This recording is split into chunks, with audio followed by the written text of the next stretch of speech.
Всем привет, с вами Легендас, и это новое видео. Ну что, пришло время возвращения легендарной тактики, которая называется «Мы выигрываем, когда проигрываем». И с помощью нее мы сегодня будем проходить 160 этаж Фатальной башни слабым отрядом. Ну а перед тем, как я начну, не забудь поставить лайк, подписаться на канал и поставить колокольчик, для того, чтобы не пропускать такие классные видео. Я не буду подробно разбирать каждый талант в отдельности, а лишь назову только ключевые таланты, которые нам нужны для данной битвы. Это талант Стойка Сокола, а также талант Несокрушимая Воля. И ключевой талант, на котором базируется вся тактика — удары в слабое место.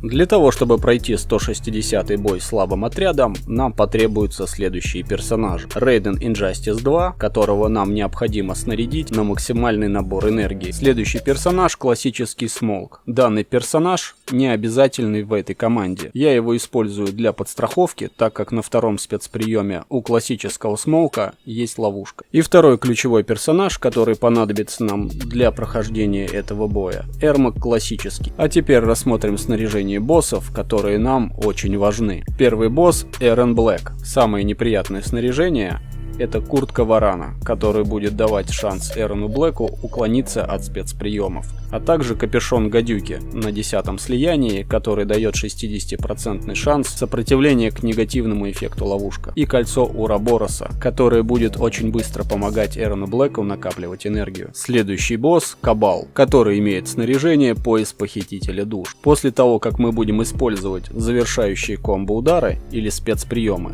на нас будет накладываться эффект увечья, что не даст возможности использовать спецприемы. Также у Кабала имеется кольцо Урабороса, которое помогает быстро накапливать энергию. И сосуд ядовитого дракона, который также дополнительно ускоряет накопление энергии у Кабала.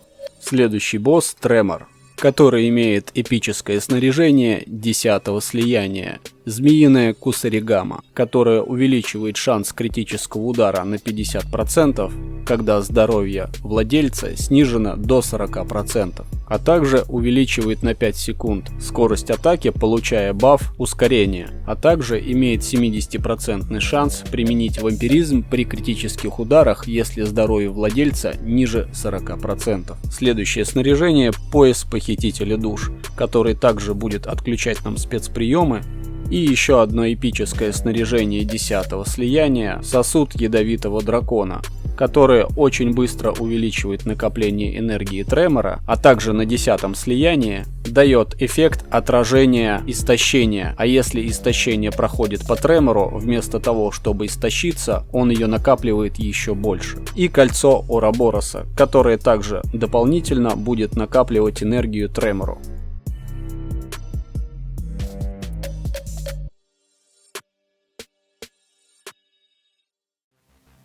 Перейдем к тактической части боя. В самом начале с помощью пассивной способности Рейдена Инжастис 2 и прокачанному таланту удары в слабое место мы сможем накладывать на Эрена Блэка эффект ловушка. Дальше нам необходимо использовать спецприем 1 и продержаться первые 30 секунд, для того, чтобы пассивная способность Эрмака классического могла нанести полный урон. А затем, пока на Эрена Блэка действует эффект ловушка, быстро проиграть по истечению 30 секунд боя.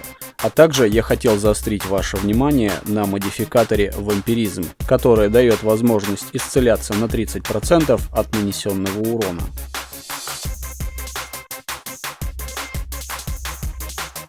Как вы видите, мы нанесли всем боссам значительный урон благодаря пассивной способности Эрмака классического. И наше прохождение будет разбито на несколько этапов. Первый этап — это уменьшение здоровья всем боссам за счет пассивной способности Эрмака классического и Рейдена Инжастис 2 и ловушки. Данную манипуляцию мы проводим до тех пор, пока значение здоровья Кабала и Тремора не достигнет минимального значения.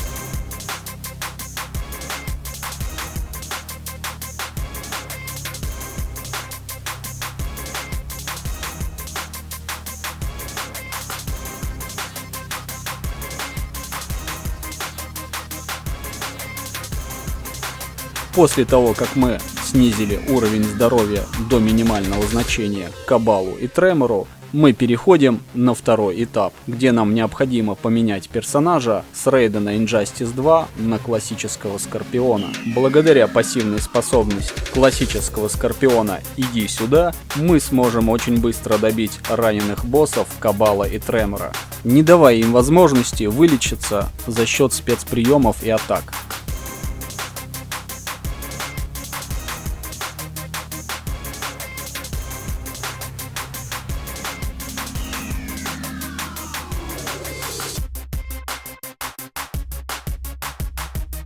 Победив боссов Кабала и Тремора, мы переходим на заключительный этап, где нужно всего лишь добить Эрона Блэка.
Fatality. Ну что ж, друзья, легендарная тактика «мы выигрываем, когда проигрываем» работает, как всегда, безотказно. Ведь лучше проиграть бой, но выиграть войну. А вы напишите в комментариях, со скольки попыток вы прошли 160-й бой «Фатальный башник колдуна». Я желаю вам удачи в прохождении башник, а я продолжу играть в Mortal Kombat Mobile и делиться с вами новыми видео. Ну и как всегда по традиции, посмотрел ролик, оставь комментарий. Понравился ролик, поставь лайк. Очень понравилось, подпишись. А также подпишись на мой второй YouTube канал, где я провожу стримы на разные игры. Ну и не забывай про моих друзей. Ссылка в описании.